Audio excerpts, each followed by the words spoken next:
Morning. Update time on Lil Red. Excuse me. We're going to do some shooting again today. Put that on video. What else we got going on? Got a scriptural video just put together. It's blunt. A lot of y'all ain't going to like it, but it is what it is. It is what it is. What else we got? Book went off to the publisher. Should be out next week, this week, or the week after.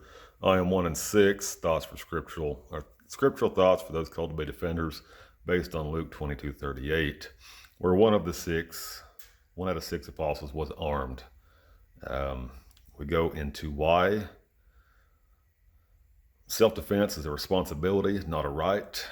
Being armed is a responsibility, not a right. It would help if people would realize this, but a lot of gun guys aren't Bible students, so they insist on their rights, which can be negated. Responsibilities, well, they can, but they may not if you're familiar with law.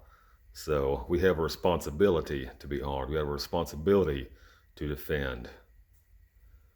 Okay, these politicians that want to say, well, no, you don't. Well, they're not Bible students, are they? And those of you Bible students who agree with them, the fact that you agree with them, I shouldn't have to say anymore. You need to check yourself. Anyway, on to Lil Red.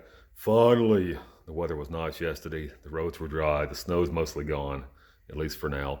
So we took this thing into town. Problems.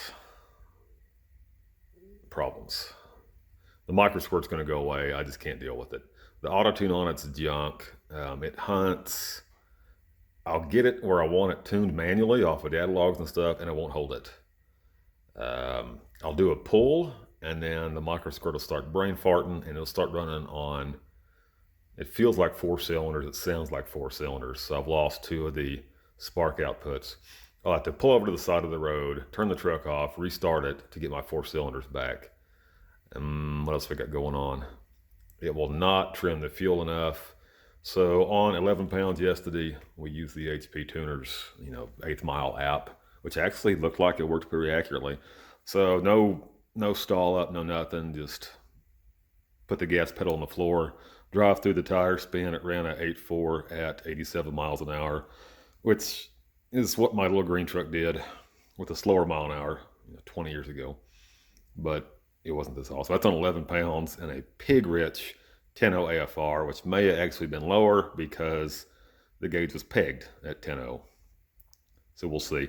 I think I'm going to put the MS3 Pro on this thing, be done with it. And also, it wouldn't shift into third gear's doinked, so I was bouncing off the rev limiter doing this. Got a lot more in her. With these tires, 11 pounds about all she'll hold. 16 pounds, and it tries to put you in the ditch. So I'm thinking about doing some Hoosier 29 1450s, mini tubbing it. And then I'm probably going to have my nephew-in-law rebuild the 480 with some good guts. Not going to trans brake it, I don't think. What we'll probably do is spool it up in third. Yeah, that's real good for it. And then do a first gear drop and see how she'll launch that way. I know for a fact I can build 5 pounds of boost by spooling it in third. What else we got? MS3, rebuild the tranny, put some 29 1450s on it.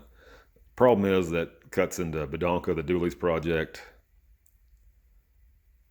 I just have to wing it. I want one thing finished before I go to the next. Anyway, so that's where we're at. It's kind of random, useless info, and I think I ran my meth tank dry yesterday doing all the pulls. Just about. The new battery's working good because I destroyed the other one doing data logs with a 10 gauge charging wire that just didn't cut it. It just destroyed it. When the 2 Walbro 450s kick on, and then the meth pump and the 2 electric fans, it just discharges so fast it killed the battery. So now I got a 6 gauge wire on it. Yes, I did screw up. Oh, that's the other thing I was going to talk to you about. So it's a 5/8 speed twin Walbro 450s with a 3/8 return. And when I put this in, I'm like, man, I don't know if that's big enough. And it's not.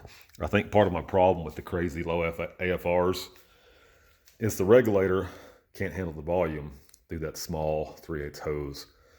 I finally got to see it do it yesterday because I can't data log fuel pressure on the Tuner Studio. But I got into the boost and it hit 70 pounds of fuel pressure when my base pressure is 43. So I'm wondering if we're just not